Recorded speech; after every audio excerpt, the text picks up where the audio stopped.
Okay, so let's take a look at what they're asking us here. Okay, so Set Corp is purchasing 60% of the equity of Block Inc. Okay, so the first thing that we can note here is that the acquisition is between 50 and 100%.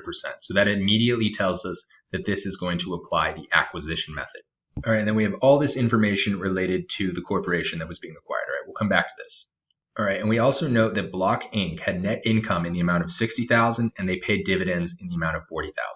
All right, we're assuming that the difference is applied to equipment with a remaining useful life of 5 years. All right, all of this is going to be irrelevant. Why is that? Because they're asking us for the adjustment that is being applied to the net identifiable assets. So when we are talking about the acquisition method, we're going to be recording this consolidated journal entry as if the entire company has been acquired. Right, so that means we're not going to be amortizing the percentage of the adjustment that we acquired over the asset's remaining useful life. Right, that's equity method stuff. So just like any and all of our acquisition method questions, the safest bet is to apply the step 1 through 6 methodology that we talked about in our lecture. All right, so we don't need to necessarily care about steps 1 and 2, right? The investment in the investee and the non-controlling interest doesn't matter because they're asking us for our step 4, the adjustment to fair value. Okay, so we know that our book value is going to be our step 3. And what do we remember about the book value of the net identifiable assets?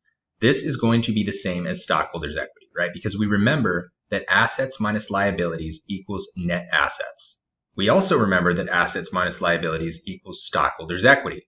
Okay, so the book value of our stockholders' equity is literally what we're talking about here, all right? The book value of the net identifiable assets. All right, so totally synonymous, all right? So this first entry in step 3 is going to be $290,000.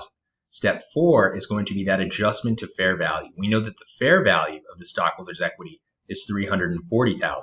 So we're just going to be stepping up that $50,000. Boom. Answer is $50,000, our adjustment to the fair value of our net identifiable assets.